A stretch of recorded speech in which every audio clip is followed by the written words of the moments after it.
Le doy la bienvenida entonces a mis invitados de esta noche. Jean-Michel Simón, presidente del Grupo de Expertos en Derechos Humanos sobre Nicaragua, GREN, y Ángela Buitrago, vicepresidenta del GREN de Naciones Unidas, una misión especial de Naciones Unidas sobre Nicaragua. Gracias por acompañarnos. Buenas noches. Bueno, para ustedes madrugada, pero muy importante que estén aquí con nosotros. Bienvenidos. Muy buenas noches, Fernando, desde Ginebra. Buenas noches, Fernando. ¿Cómo estás? Un gusto saludarte nuevamente desde Ginebra. El gusto es mío. De verdad les agradezco el esfuerzo a ambos, Ángela y Jan. A ver, quiero preguntarles algo.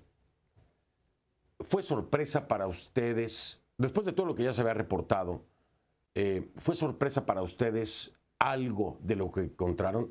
¿Y por qué se los pregunto así? Porque desde 2018 habíamos recibido muchos de estos informes.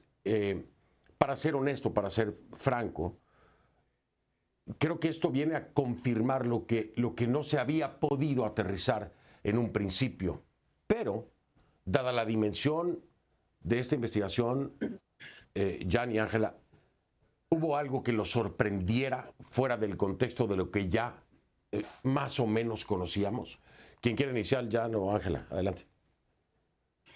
Sí, muchas gracias, Fernando, por ese análisis. En el fondo, la palabra clave es aquí el contexto.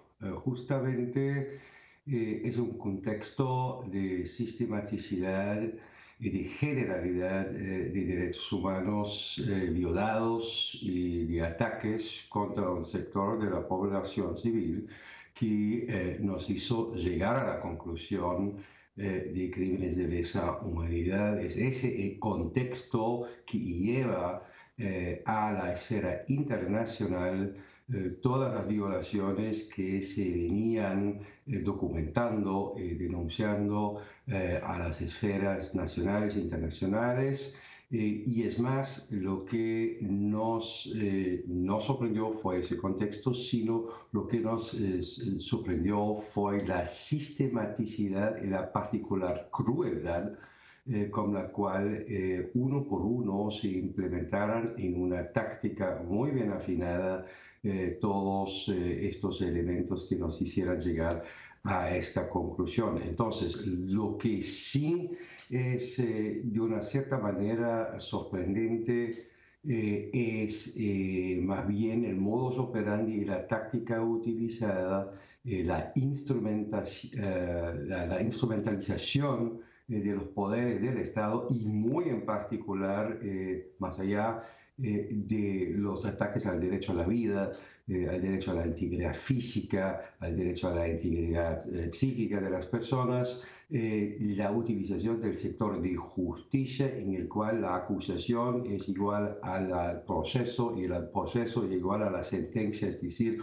una completa manipulación del sector de justicia en el cual literalmente el sector fue utilizado como un arma para aniquilar cualquiera que esté oponiendo o esté percibido como oponiendo al sistema vigente de gobierno en Nicaragua.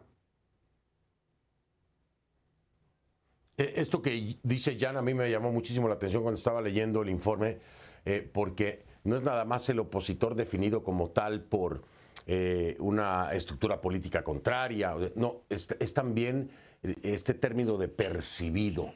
Lo veía en repetidas ocasiones dentro del texto, y es que sí, es que cualquiera que incluso se percibiera como un opositor, si así lo percibían, ya estaba en la lista y seguramente sería objeto de todas estas violaciones a derechos humanos y posiblemente crímenes de lesa humanidad dentro del contexto de la investigación. Ahora, aquí hay algo, la CIDH hizo su investigación, en su momento se dio a conocer también el documento, pero Ángela, ustedes fueron mucho más allá. Aquí hay un tema de responsabilidad y rendición de cuentas, que es lo que finalmente se busca, más aún cuando hay un tema de crímenes de lesa humanidad. este documento, esta investigación que hacen ustedes, Jan y Ángela, finalmente puede traer esto, ¿no? Responsabilidad y rendición de cuentas. Sí, Fernando, y quisiera también adicionar un elemento fundamental, que es la forma como se fue construyendo de manera muy hilada y sofisticada los procedimientos para reformar constituciones, leyes y poder lograr el resultado final que vemos frente a esta persecución de los opositores reales y de los opositores percibidos. Creemos que en este contexto el tema de la rendición de cuentas y la responsabilidad lo que permite llegar también es a indicar que esto no fue un hecho casual ni un hecho único, sino precisamente un hecho con planeación, un ataque pensado en el tiempo, un ataque que deja cada uno de los recorridos claramente diseñados frente a las responsabilidades de este actuar en cabeza de Daniel Ortega y Rosario Murillo. Creemos que el actuar conjunto de estas personas también llevó y lleva a evaluar la responsabilidad de todas las personas que inclusive hicieron parte de un acuerdo conjunto y que terminaron instrumentalizando y utilizando las instituciones para estos efectos. Es claro que en ese contexto tenemos que decir que la responsabilidad y la rendición de cuentas debe ser analizada en dos niveles. Un nivel de responsabilidad estatal y un nivel de responsabilidad individual que hace relación precisamente a la responsabilidad penal que puedan tener las personas que actuaron con decisión, voluntad y efectivamente conocimiento de que se estaba generando este ataque generalizado a la población. Expertos en derechos humanos sobre Nicaragua y Ángela Buitrago, vicepresidenta del GREN. Les decía yo, es importante, Jean-Michel, Ángela, ayudar a entender a la comunidad internacional la dimensión de la estructura criminal, a final de cuentas, Jan, que se utiliza para poder cometer este tipo de crímenes de lesa humanidad y al mismo tiempo poder encubrirlos como queda registrado precisamente en su investigación. Porque no solamente fue la comisión de los hechos, sino después el encubrimiento de los mismos. ¿De qué tamaño es esta estructura y cuánto sale de lo que sería la estructura de poder de Ortega y Murillo? Ya, Michelle, adelante. De hecho, la estructura es relativamente sencilla. Se trata de una estructura de un Estado, de un régimen familiar, en el cual la persona de Daniel Ortega y Rosario Murillo y el partido y el Estado son lo mismo. Ellos son el Estado y el partido en sí mismo y el Estado en sí mismo el partido. Y todo lo que esté estructurado formalmente como Estado es instrumental para ese tipo de estructura. Y como consecuencia lógica de todo esto es que hay también estructuras paraestatales, es decir, estructuras que funcionan en la voluntad de esta estructura familiar de Estado, que no usan uniformes, pero que actúan a favor de este régimen. Hemos identificado estos grupos como grupos pro gobierno. Hay otras maneras de describirlos. Normalmente están compuestos por simpatizantes del FSLN, incluyendo juventudes sandinistas, funcionarios públicos de distintas instituciones del Estado. En fin, es una estructura en la cual Estado y estructura paraestatal convergen en la pirámide de la conducción y gestión de una estructura que se llama Estado, pero Estado con E pequeña y no con E grande, que es conducida por Daniel Ortega y Rosario Murillo, que es responsable para todos esos crímenes que hemos investigado. Ángela, aquí hay crímenes de lesa humanidad por motivos políticos, pero también hay abusos y violaciones de derechos en el tema de género. Se ve reflejado en su estudio con agresiones sexuales, incluso con la distribución en diferentes centros penitenciarios de algunos de los detenidos.